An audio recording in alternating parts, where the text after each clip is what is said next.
함께 읽은 이 잠언서 14장에 있는 이 말씀을 통해서 하나님께서 주시는 은혜를 우리가 함께 나누기를 원합니다.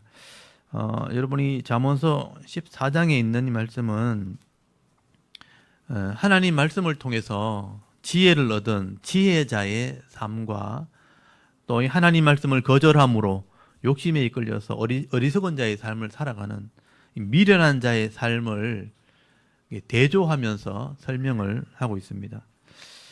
우리가 이 잠언서를 이렇게 읽다 보면 또 거의 비슷한 내용들이 계속 반복되어지는 것을 우리가 느끼게 되는데요. 이 잠언서는 31장까지 되어 있습니다. 전체가 31장까지 되어 있는데 그래서 매일 한 장씩만 읽으면 한 달 동안 읽게 되죠. 한 달 동안 이 말씀을 묵상하도록 이렇게 교육을 위해서 만드는 자료가 바로 잠언서 말씀입니다. 근데 이 잠언서 말씀을 이렇게 계속 읽다 보면 그 말이 그 말 같고 그 말이 그 말 같고 이렇게 느껴지죠. 똑같은 말씀, 비슷한 말씀이 반복되어 있는 것을 보게 됩니다. 물론 그 속에 새로운 말씀이 계속 나오기는 하지만 대부분 비슷한 내용들이 많이 기록이 되어 있죠.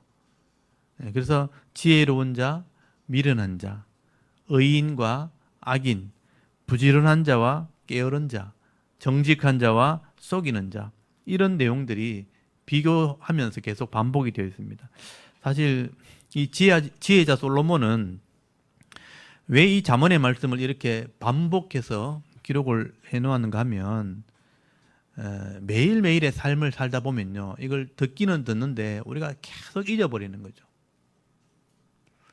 마음에 이렇게 기억을 해야 되는데 눈에 보이고 귀에 들리는 게 너무 많다 보니까 계속 잊어버리는 거예요. 마음을 빼앗기는 것입니다. 그래서 잠언은, 이 잠언이라는 성경은 교육적인 차원에서, 그래서 같은 내용들을 계속해서 반복을 하게 되는 것입니다. 그래서 사실 이 반복하는 것이 교육이라는 거예요. 지금 현대에 있는 학자들도 이런 이야기를 합니다. 반복은 우리가 새로운 것을 배우고 익히는 가장 기본적인 과정이고 또 전문가로 가는 가장 기본적인 것이다. 전문가라는 말을 쓰죠, 우리가. 능숙한 자, 전문가. 반복해서 이루어지는 겁니다. 그래서 우리 인간의 뇌라는 것은요, 단순한 것을 그냥 기억하는 그런 장소가 아니고 이 정보를 계속 반복적으로 경험하고 또 활용하게 될 때 장기 기억으로 그게 남게 된다, 그렇게 얘기해요. 장기 기억. 내 몸의 일부가 되는 거죠. 그게 전문가입니다. 우리가 다양한 학습을 할 때, 언어 훈련을 할 때, 또는 운동을 할 때, 아니면 뭐 예술을 할 때, 악기를 연주하든지 여러 가지 기능을 배우려고 할 때 반복을 하게 되는 거예요. 이게 반복이 바로 훈련이고 이 교육이라는 겁니다.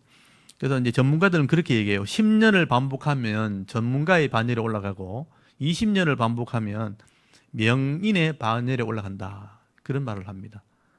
근데 그렇게 10년 동안 반복하기가 쉽지 않아요. 한번 해보십시오. 같은 일을 10년을 반복한다는 것은 여간 인내가 있지 않으면, 그게 확신이 있지 않으면 가능하지 않죠.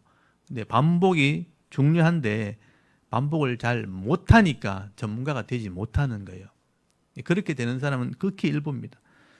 그래서 이제 예전에 어른들도 그런 말씀을 했어요. 사람의 본성은 다 비슷한데 무엇을 반복하느냐에 따라서 그 인생이 달라진다, 그렇게 얘기를 합니다. 그런 의미에서 이 잠언을 반복해서 보는 것은 굉장히 중요한 의미가 있다는 것입니다. 오늘도 이 잠언 14장에 기록된 이 말씀이요, 우리 마음에 새겨지고 이 말씀들을 우리가 기억하고 순종하고 살아가게 된다면 이 세상 속에서 우리가 지혜로운 자의 복을 받게 되어진다는 것입니다. 오늘도 이런 반복되어지는 이 말씀을 통해서 하나님의 지혜를 훈련받게 되는 그런 은혜가 있기를 바랍니다. 눈여겨보셔야 된다는 얘기예요. 반복되어지는데 중요한 것이 있다는 것입니다. 여러분, 오늘 거기 잠언 14장 말씀을 보시면요, 지혜가 나오고 미련한 게 꼭 나와요. 지혜로운 자, 미련한 자에 대한 삶에 대해서 이야기를 하고 있습니다. 여러분, 거기 1절을 먼저 한번 보십시오. 거기 보시면 지혜로운 여인이 나오고 미련한 여인에 대해서 말씀을 합니다. 지혜로운 여인은 자기 집을 세우되, 여기 집이라는 단어가 의미한 바가 굉장히 커요. 지혜로운 여인은 자기 집을 세우되 미련한 여인은 자기 손으로 그것을, 집을 허느니라, 그렇게 말씀을 합니다. 여기 지혜로운 여인, 여자에 대한 언급을 하는 것은요, 이 가정에서 여자의 역할이 굉장히 중요하다는 것을 말씀하는 것입니다. 즉, 이 남자는요, 주로 집 밖에서 일을 하죠. 집 밖에서 일을 하고, 여자들은 집 안에서 그 일을 감당하게 됩니다. 그래서 집 안에 일어나는 일들을 관리하는 것은 주로 이제 남편을 섬기고 자녀를 좋은 성품으로 양육하는, 그게 가장 기본이 되는 거예요. 그리고 뭐 물질을 관리하고 이제 다른 일들 하는, 일을 하는 것은 이제 제껴두고, 중요한 것은 남편을 잘 섬기는 것이고 아내를 자녀들을 성품으로 양육하는 것.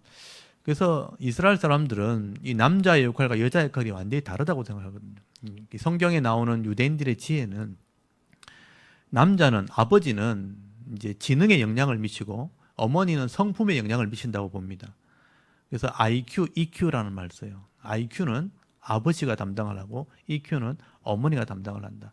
그래서 가정에 이런 모든 보살핌을 아내가 담당을 하는 거고 여자가 담당하는 겁니다. 그래서 신약 성경에 보면 에베소서 5장 22절에 아내들에게 하는 말이 있죠. 아내들이여 남편들에게 복종하고 오직 주의 교훈과 훈계로 자녀를 양육하라. 그렇게 말씀을 합니다.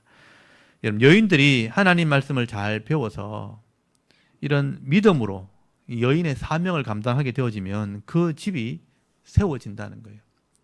그 집을 세우는 지혜로운 여자로 칭찬을 듣게 됩니다. 근데 자신의 욕심이나 자기 고집 때문에 이 여인의 사명을 감당하지 않고 여자가 밖으로 계속 다니게 되어지면 결국은 자기 손으로 그것을 헐어버리는 자가 된다.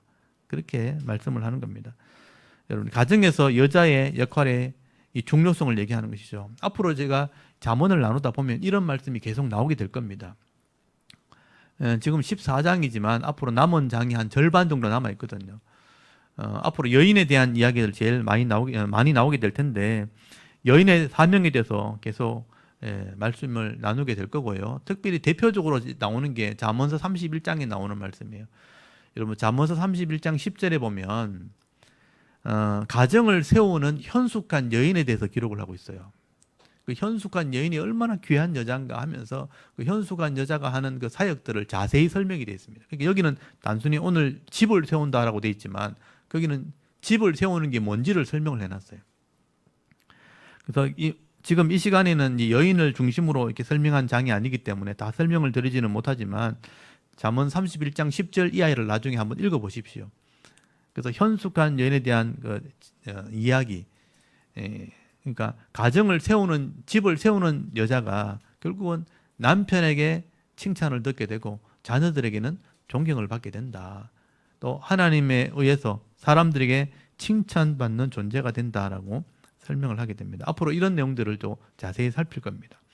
그래서 여인도 지혜를 가지고 있어야 된다. 이 지혜는 어디서 나오는가 하면 하나님 말씀에서 나오는 겁니다. 이 말씀 전체를 보는, 그러니까 이 하나님 말씀은 시간적으로 보면 BC 6천년에서 종말까지 기간이 전체 기간을 기록해놨죠. BC 6천년에서 창조 때부터 종말까지. 또 넓이로 말하면 사람의 심령에서부터 온 세상과 하늘 끝까지 그 내용이 다 기록되어 있어요. 그러니까 이 성경의 폭이라는 것이 굉장히 커요. 이 속에 지혜를 얻은 여인이 결국 자기 사명을 감당하게 된다는 얘기를 하게 되는 겁니다. 그리고 오늘 2절부터 나오면 남자에 대한 얘기죠. 2절부터 나오는 그 정직히 행하는 자, 이렇게 남성형으로 다 기록되어 있죠. 남자에 대한 경우는 이런 삶을 살아야 된다는 것을 설명을 하게 됩니다. 그래서 2절에 보면 정직히 행하는 자는 여호와를 경외한다는 거. 여호와를 경외한다는 것도 단순한 얘기가 아니고요. 굉장히 이제 폭넓은 얘기입니다. 여호와를 경외하여도 패역하다, 이 삐뚤어졌다는 뜻이요. 삐뚤게 행하는 자는 여호와를 경멸한다, 하나님을 믿지 않는다라고 말씀을 합니다. 여호와를 경외하고 하나님을 두려워하는 마음으로 이 말씀을 배우는 자들은 결국은 말씀대로 살아야 되기 때문에 정직할 수밖에 없다는 뜻이에요. 거꾸로 얘기하면 정직한 삶을 보면 그 사람이 하나님을 믿고 있다는 걸 알게 된다는 거예요.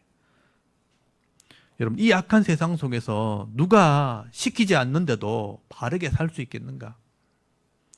여러분, 사람들은요, 대부분 이 사회적인 동물이라고 그러잖아요. 사람들이 가는 대로 따라가요.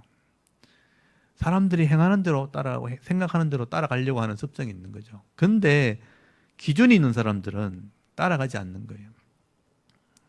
기준대로 사는 것이죠. 그래서 이 악한 세상 속에서 흐름을 따라가지 않고 자기 삶을 정직하게 살아간다? 시키지 않았는데 그렇게 살아간다? 하나님을 두려워하지 않으면 불가능한 거예요. 그래서 그런 믿음 있는 사람은 세상의 흐름을 따라가지 않는 것입니다. 근데 하나님을 두려워하지 않는 사람들은요, 늘 하나님과 다른 길을 가기 때문에 패역한 길이라, 삐뚤어진 길이라고 표현하고 있는 것입니다. 그리고 여러분 3절 한번 보십시오. 이런 사람들은요, 입에서 나오는 말이 달라요. 그래서 미련한 자는 교만하여서 입으로 매를 자청한다. 매를 번다라고 되어 있고, 지혜로운 자는 입술은 자기를 보호한다. 지혜로운 자에서 나오는 입술, 말은 자기를 도리어 보전한다. 보호해준다라고 말씀을 합니다. 여러분, 하나님 알지 못하는 자들은요, 자기가 주인이라고 생각하기 때문에 자기 뜻대로 말을 하는 거죠. 교만하게 말을 하는 겁니다. 내가 다 할 수 있다고 말은, 내가 다 맞다고 그렇게 얘기하는 거예요. 그래서 이렇게 말하다 보면 나중에 그것이 털리게 되어지면 그것 때문에 고통을 당하는 거예요. 매를 버는 겁니다. 말 때문에 고난을 당하는 거예요. 지혜로운 자들은요, 자기가 하는 말이 하나님의 말씀의 기준에 의해서 말하기 때문에 그 말이 나를 보호해줘요. 그래서 여러분 요즘에 정치인들 보면 그런 걸 많이 보게 되죠. 정치인들이 자기가 옛날에 했던 말 때문에 도리어 비판을 당한 사람 많죠. 그때는 이렇게 했다가 오늘은 이렇게 말했다가 자기 중심적으로 말하기 때문에 그래요. 자기가 교만하게 저 사람 잘못됐다고 저렇게 하면 안 된다고 다 말해놓고 나중에 보면 그 말이 자기를 다 지적하고 있는 거예요. 매를 버는 겁니다. 근데 여러분, 하나님을 경외하는 사람들은 그 말이 똑같아요. 진리라 그래요. 변하지 않는 거죠. 그때 이 말이나 지금 이 말이나 똑같아요. 그래서 그때 했던 말이 지금 하는 삶을 증명해 주는 거예요. 그러니까 이 말이 나를 보호해 준다라고 말하는 것입니다. 그래서 있는 그대로를 말하는 게 쉽지 않다고 제가 말씀드렸죠. 그래서 항상 그때 있는 그대로를 말해버리면 나중에 돼도요, 그 말이 나를 증거해 줘요. 이게 굉장히 중요한 겁니다. 그리고 4절 한번 보십시오. 그런 사람의 삶의 지혜를 말하죠. 소가 없으면 구유는 깨끗하려니와 소의 힘으로 얻는 것이 많으니라. 이 비유로 설명이 되어 있죠. 예전에 우리가 농사를 지을 때는 기계가 없었기 때문에 소의 힘을 통해서 다 농사를 지었습니다. 그래서 소를 키우기 위해서 집집마다 이 우리간이 다 있었죠. 소를 이렇게 우리간이 이제 소를 집 옆에 같이 키워야 되니까 여물도 줘야 되고 소를 또 지켜줘야 되니까. 근데 이게 여물을 주고 우리간에서 소를 돌보다 보면요, 소가 똥을 싸고 막 냄새가 나고 여름에는 막 파리, 모기 막 장난 아닙니다. 예전에 우리 큰 집에 소를 키우는 걸 제가 봤기 때문에 그걸 제가 알죠. 그러니까 특히 냄새가 너무 많이 나는 거예요. 냄새가 나고 막 엉망이 되는 것이죠. 근데 여러분, 이게 불편하다고, 내가 힘들다고, 집에 냄새 난다고 이 여물통 다 치워버리고 소를 없애버리면 결국은 엄청난 내가 유익을 얻어야 될 소가 없어지는 것이죠. 결국 지혜롭지 못하다는 것입니다. 이게 세상의 일을 얘기하는 거예요. 여러분, 세상에 우리가 살면서 다른 사람의 큰 도움을 받으려고, 다른 사람의 혜택을 얻기 위해서는 내가 투자를 해야 되는 거죠. 희생을 해야 되는 거죠. 헌신을 해야 되는 거죠. 이 부분을 우리가 계산해야 되는 거예요. 내가 인생을 살아갈 때 어떤 목표가 있다. 아니면 엄청난 유익이 되는 일을 내가 발견했다. 근데 그것을 내가 얻기 위해서, 그 목표를 이루기 위해서 내가 희생해야 될 부분이 있는 거예요. 힘든 부분도 있다는 거죠. 내가 수고해야 될 부분도 있고 헌신해야 될 부분이 있다. 이걸 계산해서 내가 수고를 하는 게 엄청난 유익을 얻는 것을 차지하게 되니까 그게 지혜로운 것입니다. 내가 사업을 하고 싶을 때, 직장을 내가 가고 싶을 때 그 직장에서 요구하는 것들이 있죠. 공부도 해야 되고 자격증도 있어야 되고 물질을 투자하고 시간을 투자해서 준비를 하고 희생을 해야 그걸 얻을 수 있는 거예요. 사업도 할 수 있고 직장도 얻을 수 있는 거예요. 그거를 잘 계산해서 이제 내가 힘든 부분을 감내하는 것, 희생이죠. 그게 있을 때 결국은 엄청난 유익을 얻게 되는 거다. 이게 지혜고 이게 복을 받는 비결입니다. 근데 그런 희생도 하지 않고 노력도 하지 않고 그것을 그저 얻으려고 한다면 그거는 불법이죠. 편법이고 잘못된 겁니다. 반드시 토해내야 됩니다. 어리석은 것입니다. 어떤 것이 유익인지 어떤 것이 이익인지 잘 계산할 줄 알고 수고할 줄 알고 희생할 줄 아는 것, 그게 바로 지혜다라고 말씀하는 것입니다. 여러분 8절 한번 보십시오. 이런 슬기로운 자의 지혜는 자기 길을 안다라고 돼요. 자기 길을 안다. 뭘 해야 될지를 안다는 거죠. 미련한 자의 어리석음은 속이는 것이다. 사기치는 것이다. 그렇게 말하는 겁니다. 여러분, 하나님께서 주신 이 지혜가 있는 사람들은요, 자기가 뭘 해야 될지 아는 거. 이걸 사명이라고 얘기해요. 사명. 내게 주시는 명령이다. 여러분이 사명이 뭔지 알고 계셔야 돼요. 저는 제 사명이 뭔지를 알기 때문에 제가 헌신을 한 거죠. 희생을 한 거예요. 그리고 이 일을 하기 위해서 인생을 투자한 겁니다.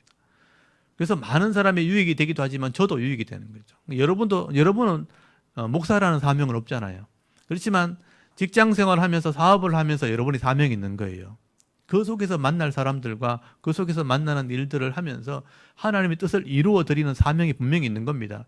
그 자기 할 일을 아는 사람이 지혜로운 것이다라고 말씀하는 것이죠. 내 할 일이 뭔지를 아는 사람들은 함부로 살지 않습니다. 그래서 여러분 6절, 7절의 앞에 내용이 그런 내용들이에요. 그걸 슬기로운 자라고 그래요. 슬기로운 자는 거만하지 않아요. 그래서 미련한 자를 절대 가까이 하지 않는다라고 표현하고 있는 것입니다.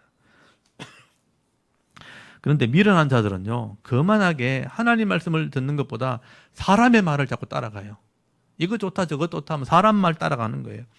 그래서 늘 자기 꾀에 자기가 빠지게 되는 것입니다. 그런데 여러분 10절 한번 보십시오. 10절에 보시면요, 이런 고통이나 이런 즐거움도 자기밖에 몰라요. 마음의 고통은 자기가 알고 마음의 즐거움은 타인이 참여하지 못하느니라. 마음에 있는 고통이 있고 마음에 있는 즐거움이 있어요.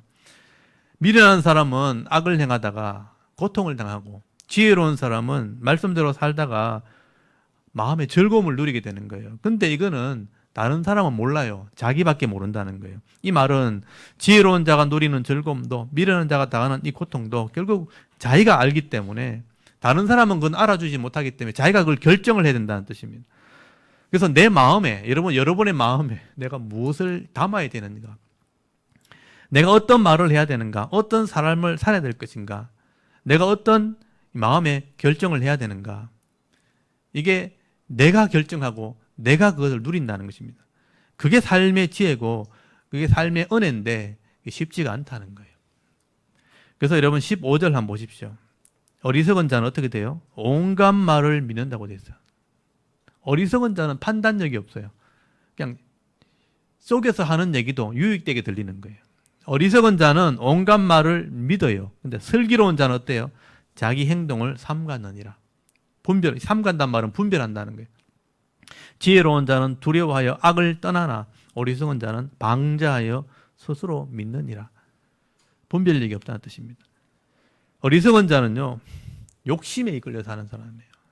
그러니까 옳고 그름을 판단하지 않고 내 욕심에 이끌려서 기준도 없이 그냥 이익을 따라 혹 해가지고 그냥 막 가는 거예요. 그러니까 죄의 길을 가는 거예요. 죄의 길을. 근데 지혜롭고 슬기로운 사람들은요, 하나님 말씀이 있다는 거예요. 이게 중요한 거예요. 말씀의 기준을 가지고 있으면 옳고 그름이 분간이 가요. 그래서 말씀으로 분별을 하고 삼간다. 분별해서 삶을 살아간다는 거예요. 그래서 그 삶 가운데 하나님이 주시는 즐거움이 있는 거예요. 즐거움이 있고 안전함도 있고 평안함을 누리게 되는 것입니다. 그리고 여러분 13절에 보십시오. 세상 사람들은요, 웃을 때도 마음에 슬픔이 있고 즐거움 끝에 근심이 있느니라 라고 말해요. 이게 세상 사람들의 마음이에요. 세상 사람들도 뭐 늘 괴로운 게 아니잖아요. 즐거움도 있죠. 근데 마음 한켠에는요, 문제가 있는 거예요. 그러니까 즐거운데, 얼굴은 웃는데 마음 한켠에는 슬픔도 있는 거예요. 겉으로는 막 즐거운 척 하는데 마음에 근심이 남아있는 거예요. 해결 안 되는 문제가 또 있는 거죠. 그래서 사람들은요, 겉모습만 보고는요, 저 사람이 막 웃고 막 즐거워한다 그래서 참 좋겠다 그렇게 생각하지만 사실은 하나님이 그 마음과 생각을 다 살피시는 거예요. 그 근심과 슬픔도 하나님이 다 살피시는 거예요. 그래서 여러분, 내 지식을 따라가다가 조금 좋은 것 때문에 막 웃으면서 사는데 속으로 끙끙 앓면서 사는 것보다는 하나님께 다 맡기는 게 더 낫다는 뜻이에요. 내 근심과 슬픔을 다 살피시는 그 하나님을 신뢰하고 그 하나님께 맡길 때 온전한 기쁨, 온전한 즐거움, 온전한 평안을 누리게 된다는 거예요. 그게 행복한 사람이에요. 저는 그런 사람을 그런 사람이 되기를 원하고 그런 삶을 살기를 원하는 거예요. 저는 그런 삶을 살고 있고요. 저는 성도들이 그런 삶을 살았으면 좋겠다. 겉으로는 웃는데 속에 근심이 있고 겉으로는 즐거워하는데 마음에 막 고통이 있는 그런 삶보다는 온전한 평안을 누리는 사람이 되었으면 좋겠다. 그래서 여러분, 예수님께서 그렇게 말씀하셨죠. 내가 너에게 주는 평안을 좀 누려라. 요한복음 14장 27절에 보면요, 평안을 너에게 끼치노니 곧 나의 평안을 너에게 주노라. 내가 너에게 주는 것은 세상이 주는 것 같지 아니하니라. 너희는 마음에 근심하지도 말고 두려워하지도 말라. 이게 가능할까요? 가능하니까 말하는 거 아니겠어요? 예수님이 이 말씀하신 것은요, 십자가에 죽이시기 바로 직전이에요. 십자가에 죽으시고 죄 문제를 해결하면 죄에서부터 자유함을 누리게 될 것이고 진짜 평안을 누릴 수 있다. 내가 주는 평안을 너희가 누려라. 내가 주는 것은 세상에 주는 것 같지 않다, 이렇게 말했어요. 세상이 주는 즐거움하고 다르다. 막 겉으로 웃고 속으로 근심한 그런 즐거움이 아니라는 거죠. 그런 평안이 아니라. 요한복음 16장 33절에 이것을 너희에게 이름은 너희로 내 안에 평안을 누리게 하려 함이라. 세상에서는 너희가 환난을 당하나 담대하라. 내가 세상을 이겨노라. 예수님께서 이 말씀을 통해서 죄를 이기는 삶을 보여주셨고요. 그 은혜를 누리게 하셨다. 그렇게 말씀하시는 거예요. 제가 이렇게 막연하게 얘기할 수밖에 없는 게 참 내용이 너무 많기 때문인데요. 이렇게 얘기하면 너무 막연한 것 같지만 사실은 실제적인 삶의 얘기예요. 말씀대로 순종하는 삶을 살게 될 때 물론 좀 잃어버리는 것도 있죠. 아까 소의 여물통에 냄새 나는 것처럼 그런 손해보는 것도 있지만 그걸 통해서 말씀을 순종할 때 얻어지는 게 더 많은 거예요. 그 진짜 평안을 누리게 되는 것이죠. 예수님 안에 갈 때 진정한 평안을 누릴 수 있다라고 말씀하는데 이게 진짜 의미가 뭐냐면요, 하나님 말씀을 내가 소유하고 있다는 뜻이에요. 진리의 말씀, 변하지 않는 이 말씀을 내가 이해를 하고 내 머릿속에 그것을 이해하고 있을 때 그 삶을 살게 되는 것이고 그 삶이 나를 평안을 준다라고 말하는 겁니다. 그래서 제가 오늘 예배 드리기 전에 읽었던 말씀 있죠. 아무것도 염려하지 말고 다만 모든 일에 기도와 간구로 너희 구할 것을 감사함으로 하나님께 아뢰라. 하나님께 맡기라. 그러면 모든 지각에 뛰어난 하나님의 평강이 그리스도 예수 안에서 너희 마음과 생각을 지키시리라. 하나님의 평강이 내 마음과 생각을 지켜준다는 거예요. 잘못된 것을 딱 봤을 때 그게 잘못됐다는 것을 알게 하는 거예요. 그러면 내 마음에서부터 그걸 가지 않아요. 욕심을 부리지 않는다는 뜻이에요. 세상 사람들은 온갖 유혹으로 그것을 이렇게 하면, 그것을 사면, 그것을 하면 뭐 도움이 된다 얘기하는데 하나님 말씀을 딱 보면 그게 잘못됐다는 걸 알게 돼요. 그러면 절대 할 수 없어요. 그럴 때 고통을 당하지 않고 평안을 누리게 되는 것입니다. 그러면 여러분, 저와 여러분이 복잡한 세상 속에서 정신을 좀 차리셔야 됩니다. 그냥 막 사는 게 아니고요. 또 조급해하지 않으셔야 돼요. 그래서 하나님 말씀을 내가 마음에 딱 생각하고 잠잠히 묵상을 하면서 하나님이 원하시는 삶, 하나님과 동행하는 삶을 살아가게 될 때 하나님께서 주시는 평안의 복, 하나님 주시는 이런 기쁨을 누리며 살아갈 수 있는 그런 지혜로운 성도들이 다 되실 수 있기를 바랍니다. 그래서 이 말씀을 소유하는 자가 그런 자가 된다는 것이죠. 그리고 여러분 17절 한번 보십시오. 또 지혜로운 삶이 나오죠. 노하기를 속히 하는 자는 어리석은 일을 행하고 악한 계교를 꾀하는 자는 미움을 받느니라 라고 말씀을 합니다. 이 노하기를 속히 하는 자, 이 노하기를 속히 한다는 게 뭐냐면 막 조급하다는 거예요. 화가 난 상태에서 너무 급하게 뭘 하지 말라는 거예요. 화가 나면 모든 판단력이 다 흐려집니다. 모든 게 짧아지는 거예요. 여기 속히 한다는 말이 짧다는 뜻이에요. 너무 짧게 이렇게 하지 말라는 거예요. 노하기를 더디하는 사람은 화가 났을 때 절대로 뭐 급하게 뭘 하려고 하지 마라. 특별히 욕심이 생겼을 때 절대로 뭐 급하게 뭘 결정해서는 안 되는 거예요. 욕심이 여러분을 지배하고 있을 때는요, 뭘 급하게 결정을 하면 안 돼요. 욕심이 여러분 눈에 딱 있으면 다른 게 안 보여요. 그것만 보여요. 지금 이렇게 검색하다가 봤다. 아내한테 물어보고 상의해야 되는데 그게 너무 좋아 보이면 상의한다는 걸 잊어버려요. 결제부터 먼저 하는 거예요. 그러면 나중에 사단이 나는 거예요. 나중에는 그것도 못 누리게 다 버려야 될 상황이 생깁니다. 그러니까 이렇게 욕심이 생겼을 때는 절대 급하게 뭘 결정을 해서 안 돼요. 그리고 뒤에 29절 한번 보세요. 29절에 보면 노하기를 더디하면 어떻게 돼요? 노하기를 더디하는 자는 크게 명철하여도 마음이 조급한 자는 어리석음을 나타내느니라. 이렇게 간단하게 설명되어 있지만 이거는 굉장히 중요한 문제입니다. 그렇기 때문에 여러분 화가 났을 때, 욕심이 생겼을 때 절대로 급하게 말을 하거나 급하게 뭔가 결정을 하면 안 된다는 거예요. 어리석음이 나타나고 미련하게 되는 겁니다. 이게 참 쉽지 않죠. 화가 났을 때 누가 딱 이렇게 말해주면 좋겠는데 화가 났을 때 내가 그걸 결정을 해야 된단 말이에요. 여러분 화가 났을 때 여러분의 그 화를 딱 막을 사람이 누가 있겠습니까? 그게 성령님이에요. 하나님 말씀이 내 속에 있으면 성령님이 말씀을 기억나게 한다는 거예요. 요한복음 14장에 기록되어 있어요. 하나님 말씀이 내 마음속에서 그것을 기억나게 한다는 거예요. 그러니까 육신의 소욕을 쫓아가려고 하는데 성령의 소욕이 나를 딱 붙든다는 거예요. 그래서 이게 없는 사람은 육신의 소욕을 따라 그냥 가버리지만 성령의 소욕이 있는 사람, 이 성령의 마음이 있는 사람들은 그걸 딱 잡아준단 말이에요. 그래서 빨리 결정하지 않도록 이렇게 지혜로운 마음을 주시는 것입니다. 여러분 거기 18절 한번 보십시오. 어리석은 자는 어리석음으로 기업을 삼아도 슬기로운 자는 지식으로 멸관을 삼느니라 이렇게 돼 있죠. 어리석은 자는 조급하게 뭘 결정하기 때문에 어리석음이 기업이 된다. 그 기업이라는 게 자기 몫이거든요. 어리석음이 자기 몫인 거예요. 늘 그런 손해를 보는 거예요. 근데 슬기로운 자는 지식, 하나님 말씀이 있기 때문에 멸관이 된다는 거, 멸관은 아시겠죠? 왕이 쓰는 관이잖아요. 늘 이렇게 영광을 누리게 되는 거예요. 우리가 조급하지 않게 하나님께서 주시는 이 인내함을 가지고 지혜롭게 슬기로운 삶을 살아가는 그런 성도들이 되실 수 있기를 바랍니다. 그래서 말씀이 있어야 되는 거예요. 말씀. 그래서 말씀을 내 머릿속에 소유한다. 이게 굉장히 중요한 겁니다. 그리고 20절 한번 보십시오. 또 하나의 지혜가 나오죠. 세상에서는요, 가난한 자는 이웃에게 미움을 받게 되나 부유한 자는 친구가 많아요. 이게 세상 상식이죠. 일반적인 상식입니다. 가난한 자는 멸시받아요. 돈 있고 힘 있는 사람 따라다니는 사람들. 그러니까 친구가 많죠, 당연히. 돈 떨어지면 끝나는 거예요. 그게 세상의 상식이라는 거예요. 근데 21절 보십시오. 성도들은 어때요? 이웃을 업신여기는 자는 죄를 범하는 자요. 빈곤한 자를 불쌍히 여기는 자는 복이 있는 자니라. 이게 성도의 마음인 거죠. 이웃을 업신여기지, 가난하다고 업신여기지 않아요. 빈곤한 자를 불쌍히 여겨요. 이게 성경의 가르침이죠. 가난한 자를 보면 손을 펴라. 가난한 자를 위해서 내 이 삶을 살아야 된다. 31절에 보십시오.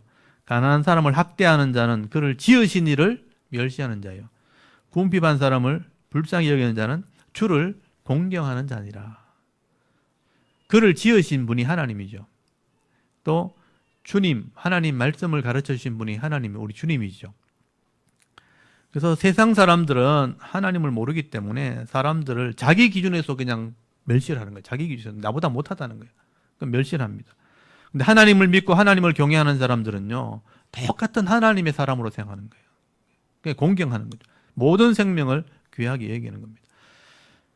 그래서 여러분이 이걸 잘 아셔야 돼요. 세상에 부의 기준을 가지고 사람을 판단하면 안 되죠. 똑같은 사람으로. 그러니까 힘이 있다 그래서 또 우리가 그게 굴복할 필요도 없어요. 똑같은 기준으로 돼야 됩니다. 똑같은 사람으로. 그래서 성도가 이 가난한 자의 이웃이 되어주고 친구가 되어줄 때 결국 하나님이 그 하나님 백성에게 복을 주는 겁니다. 이게 바로 지혜라는 것입니다. 그래서 여러분이 세상을 살아갈 때 사람 보는 기준을 좀 다르게 하셔야 되죠. 나는 모든 사람들을 다 존중히 여긴다는 마음을 가지셔야 돼요. 그렇게 할 때 가난한 자의 이웃이 되어주고 친구가 되어주면 하나님이 내게 그 일을 할 수 있도록 더 큰 복을 주시는 겁니다. 그게 하나님의 은혜죠. 그리고 여러분 26절에서 27절까지 말씀 보면 여호와를 경외하는 자에 대해서 말씀을 합니다. 여호와를 경외하는 자에게는 견고한 의뢰가 있나니 그의 자녀들에게 피난처가 있으리라. 여호와를 경외하는 것은 생명의 세민이 사망의 거물에서 벗어나게 하느니라. 여호와를 경외하는 자가 나오죠. 여호와 하나님을 경외한다는 건 두려워한다는 뜻이고요. 하나님을 신뢰한다는 뜻입니다. 하나님을 경외하는 자에게는 자녀들의 피난처가 되어준다. 이 부모가 하나님을 경외하고 바른 신앙을 가지게 될 때 자녀들이 그 부모를 의뢰한다, 신뢰한다, 믿게 된다. 그런 뜻이에요. 존경을 받는다는 뜻입니다. 이 부모가 말씀대로 순종하는 모습을 보여줘야 우리 부모님은 참 하나님을 두려워하는 사람이구나, 바르게 하는구나. 그럴 때 진짜 어려움 당했을 때 부모님을 의지해요. 그 반대가 될 수도 있죠. 부모님이 어려움 당하면 자녀들이 도움이 되어준다는 거죠. 그래서 의뢰할 수 있는 분이 된다라고 말씀하는 것입니다. 그리고 이 하나님을 경외하는 사람들은 다른 사람의 생명을 살리기 때문에 생명의 셈이 된다고 되어 있어요. 생명의 셈이 된다는 것은 다른 사람을 살리는 일을 한다는 거예요.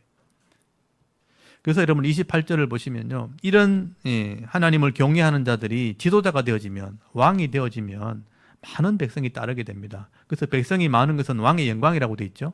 백성이 적은 것은 주권자의 패망이라. 왕을 백성들이 많이 따른다는 건 뭐냐면 왕이 하나님을 경외할 때입니다. 왕이 악을 행하고 아부하는 사람만 데리고 다니고 의인들을 핍박한다면 누가 왕을 따르겠어요? 하나님을 경외하는 지도자가 있을 때 많은 백성이 따르고 많은 백성이 있을 때 왕이 영광을 받는 겁니다. 그리고 이제 34절에서 35절까지 보시면 왕과 신하에 대해서 기록을 하고 있죠. 나라에 대한 얘기죠. 공의, 하나님 말씀을 가지고 나라를 다스릴 때 공의는 나라를 영화롭게 하고 죄는 백성을 욕되게 하느니라. 악으로 이 땅을 다스리면 백성이 욕되게 된다. 부끄럽게 된다는 얘기죠.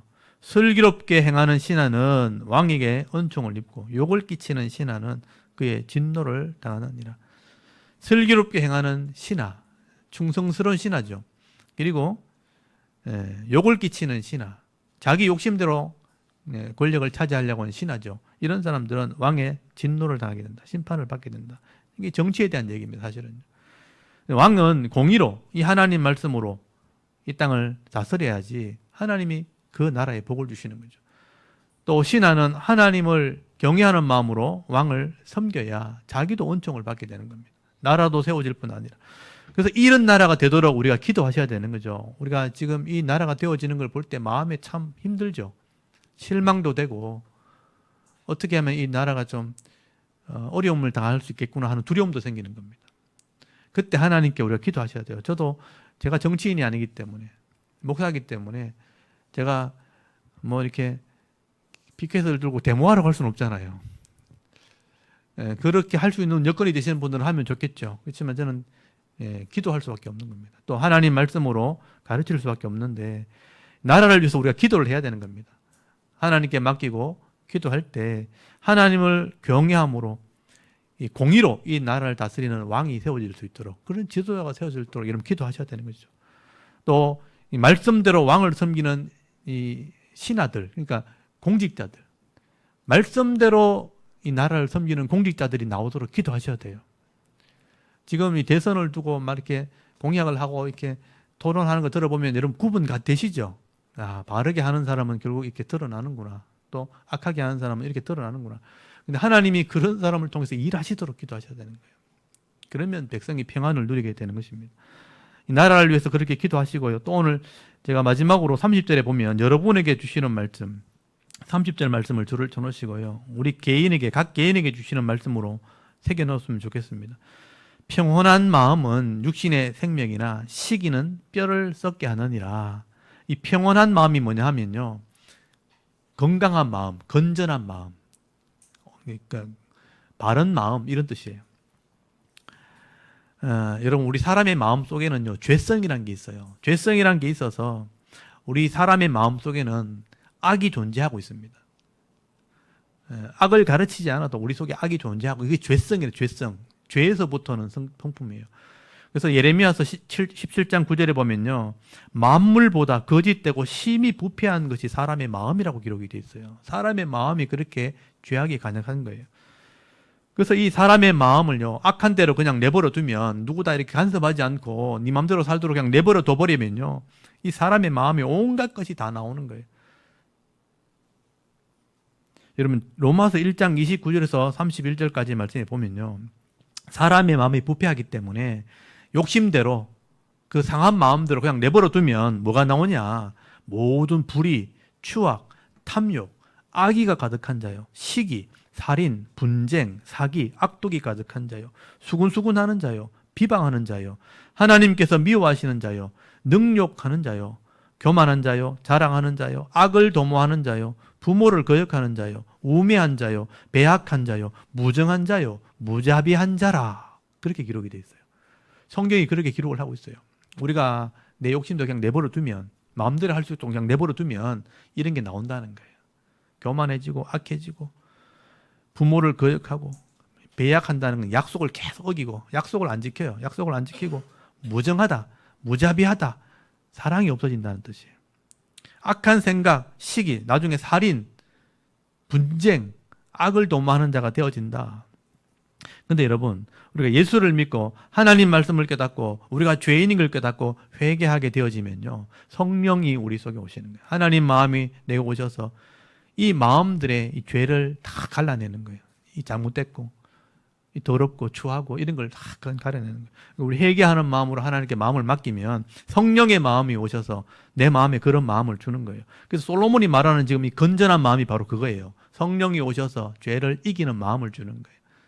더럽고 추한 마음을 다 제거하는 거예요. 이 건전한 마음을 가지게 되어질 때 내 영육이 깨끗해지는 겁니다.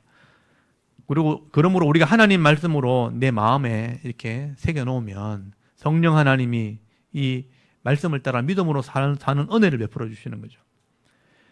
그래서 우리가 영육이 강건해지는 복을 받게 된다. 오늘 거기 14장 30절을 다시 한번 보십시오.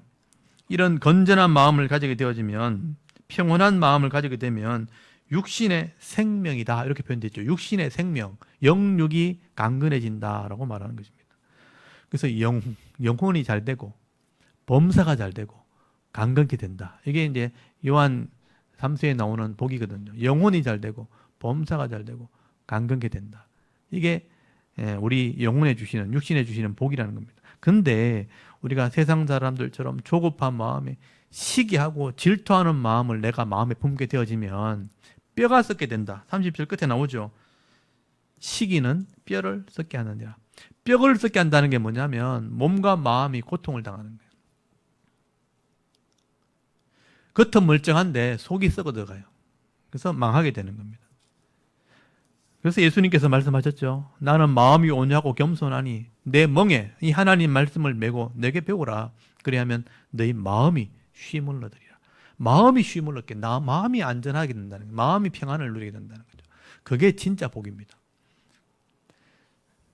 그러니까 여러분, 우리가 확실한 믿음을 가지게 되어지면 이 세상이 요동하고 변동되는 걸 그렇게 중요하지 않아요. 내 마음이 평안을 누리게 되는 거죠. 그리고 내게 주신 기업 안에서 하나님이 주신 은혜가 있기 때문에, 만족함이 있기 때문에 행복할 수 있는 겁니다. 그 사람은 억만금을 줘도 교만하지 않습니다. 그것 가지고 일을 하는 거죠. 사역을 하는 거죠. 근데 가난해도 또 어려워하지 않아요. 왜냐하면 하나님이 도와주실 것을 알기 때문이죠. 마음의 평안입니다. 건전한 마음을 가진 사람, 건전한 마음을 가진 사람은 육신의 생명이나 시기는, 이 악함을 가진 사람은 뼈가 썩는다. 여러분, 이 말씀을 좀 잘 기억하시고 오늘 잠언의 말씀들을 잘 묵상하시면서 이 하나님 말씀을 잘 배우시고 또 하나님이 주시는 이런 지혜로 인내하면서 우리가 하나하나 순종해 나갈 때 영육이 강건케 되어지는 이 복을 받아 누리며 살아갈 수 있는 저와 여러분의 이런 영적인 삶의 모습이 되실 수 있기를 주의 이름으로 축원합니다. 아멘. 우리 잠깐 기도드리겠습니다. 하나님, 오늘도 주일 예배 시간에 이 잠언서 한 말씀을 함께 나누면서